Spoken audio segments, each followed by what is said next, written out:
Devnarayan board अध्यक्ष एवं राजस्व मंत्री ओम प्रकाश बरनाला पहुंचे उदयपुर में ओबीसी मोर्चा के कार्यकर्ताओं की बैठक को भी किया संबोधित। देवनारायण बोर्ड के चेयरमैन इनको तो स्वागत करना पधारे हैं। स्वागत के लिए हमारे बीच में साथ ही जिला महामंत्री गजपाल सिंह जी, ओबीसी मोर्चा प्रदेश उपाध्यक्ष जेपी जी वैसा, तुषार जी वैसा,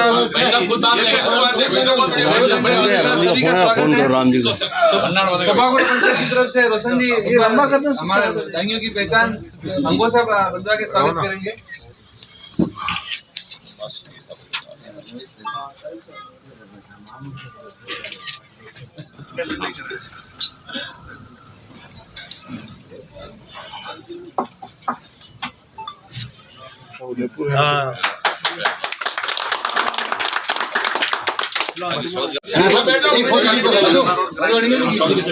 फोटो खींच जो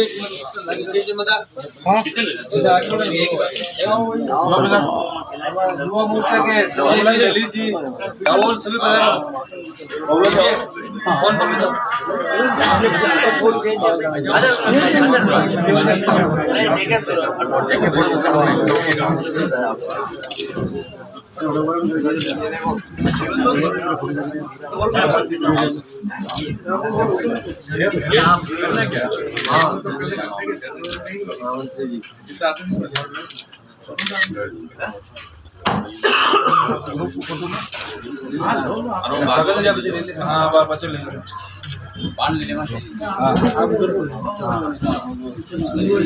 कौन ना पकड़े तो पवनी में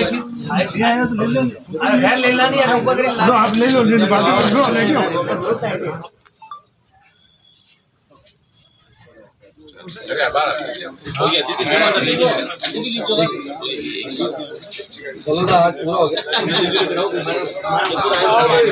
सत्यलाल जी को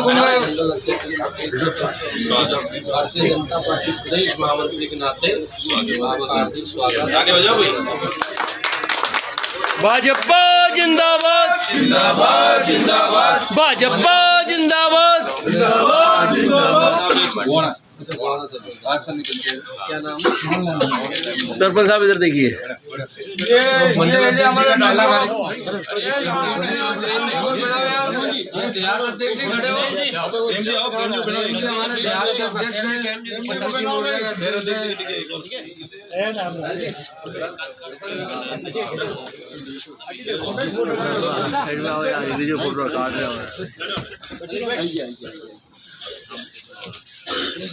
देवनारायण बोर्ड के अध्यक्ष, राज्य मंत्री, ओबीसी मोर्चा के पूर्व प्रदेश अध्यक्ष और भाजपा प्रदेश महामंत्री आदरणीय बरनाला साहब हमारे बीच मौजूद हैं, उदयपुर पधारे हैं।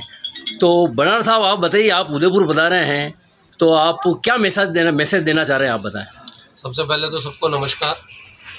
देवनारायण बोर्ड के चेयरमैन के नाते मैं हमारे प्रदेश के यशस्वी मुख्यमंत्री श्री भजन लाल जी के नेतृत्व में वर्तमान की जो सरकार, भारतीय जनता पार्टी की सरकार जो काम कर रही है वो अंत्योदय के भाव के आधार पर काम करने वाली सरकार है। माननीय मुख्यमंत्री जी ने मुझे देवनारायण बोर्ड के चेयरमैन के नाते समाज के अंतिम पंक्ति में बैठे हुए व्यक्ति के जीवन में पुनरुत्थान को लेकर सरकार द्वारा जो योजनाएं चलाई जा रही है उसको देखने, उसको संभालने और उसको ठीक करने का जिम्मा माननीय मुख्यमंत्री जी ने मुझे योग्य मानते हुए दिया है। तो निश्चित रूप से उस काम को बेहतर ढंग से करने की दिशा में आज उदयपुर प्रवास रहा है। देवनारायण बोर्ड के माध्यम से संचालित देवनारायण योजनाओं के तहत पूरे प्रदेश भर में देवनारायण गुरुकुल योजना चलती है। उस गुरुकुल योजना के माध्यम से प्रतिवर्ष 1500 विद्यार्थियों का चयन प्रतिष्ठित विद्यालयों में होता है। उदयपुर जिले में भी ऐसी 3 विद्यालय हैं जिसमें देवनारायण गुरुकुल योजना के नाते विद्यार्थियों का चयन होता है और सरकार द्वारा उनकी जिम्मेदारी उठाई जाती है। और उसी प्रकार देवनारायण योजना से यहाँ एक देवनारायण राजकीय छात्रावास भी संचालित होता है जिसमें 50 विद्यार्थी उसमें रहते हैं और उनका प्रतिवर्ष का खर्चा सरकार द्वारा उठाया जाता है। देवनारायण योजना और देवनारायण बोर्ड के माध्यम से यहाँ लगभग 4 प्रकार की संस्थाएं काम कर रही है। वो संस्थाएं ठीक ढंग से काम कर रही है नहीं कर रही है, इन सब बातों को देखने और माननीय मुख्यमंत्री जी की जो मंशा है कि हमारी सरकार सबका साथ, सबका विकास, सबका प्रयास और सबके विश्वास के तहत अंत्योदय के भाव के साथ काम करें और सरकार की जो योजना है वो वास्तविक रूप से नीचे धरातल तक लाभान्वित को पहुँचे, उस कड़ी में उसको ठीक करने और उसको देखने के लिए आज ये प्रवास रहा है। प्रवास के दौरान सभी कार्यकर्ताओं द्वारा, पार्टी के कार्यकर्ताओं द्वारा, एमपीसी वर्ग के लोगों द्वारा, समाज बंधुओं द्वारा भी स्वागत अभिनंदन किया गया। अरे भाई साहब, आपसे पूछना चाहेंगे, आप उदयपुर पधारे हैं, अभी 26 जनवरी को ही है, सीएम साहब भी उदयपुर पधार रहे हैं, आप उनके बहुत नज़दीकी रहे हैं ऐसा बताया जाता है, तो कोई विशेष कार्य योजना है उसके बारे में बताएं।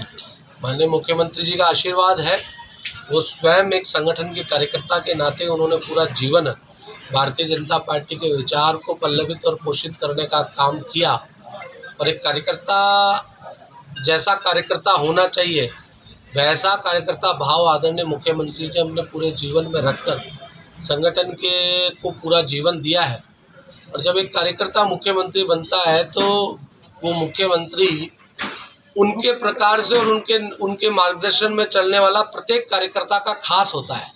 नहीं, आपसे उसी कड़ी में मैं भी, ये आपका बड़प्पन है, मैं भी उन्हीं के नेतृत्व में काम करने वाला एक कार्यकर्ता हूँ और वो पधार रहे हैं। जो उनके द्वारा मेरे को अगर माननीय मुख्यमंत्री जी का आदेश होगा कि उदयपुर ही रहना है तो उदयपुर रहेंगे, नहीं तो सरकार द्वारा जहाँ तय किया जाएगा वहाँ जाएंगे। नहीं, बड़ा साहब, यहाँ पे जहाँ तक देख रहे हैं सारे कार्यकर्ता बैठे हुए हैं, ओबीसी मोर्चा का ज़्यादा वर्ग नज़र आ रहा है, सारे प्रदेश के ज़िले के सारे कार्यकर्ता भी आपके साथ मौजूद हैं, ओबीसी मोर्चा के आप प्रदेश अध्यक्ष रहे हैं, तो ओबीसी के लिए आगे क्या करने वाले हैं, आगे उसके बारे में बताएं। भाई, वैसे तो मैं भारतीय जनता पार्टी का कार्यकर्ता हूँ, जिस भूमिका में पार्टी द्वारा रखा जाता है उस भूमिका में काम करना पड़ता है। ओबीसी मोर्चा के ज़्यादा कार्यकर्ता दिखने का कारण यह है कि लगभग 8 वर्षों तक पार्टी ने मुझे ओबीसी का काम करने की जिम्मेदारी दी थी। आज पार्टी के महामंत्री के नाते काम कर रहा हूँ, तो चाहे ओबीसी मोर्चा हो, चाहे किसान मोर्चा हो, चाहे एससी मोर्चा हो, उस मोर्चों में काम करने वाले कार्यकर्ताओं को हमेशा इस बात का ध्यान रखना चाहिए कि हम सबसे पहले भारतीय जनता पार्टी के कार्यकर्ता हैं और भारतीय जनता पार्टी के कार्यकर्ता के नाते उस मोर्चे में काम कर रहे हैं और उस मोर्चे का जो ध्येय है, उस ध्येय के माध्यम से पार्टी को विचार को बढ़ाने का काम कर रहे हैं।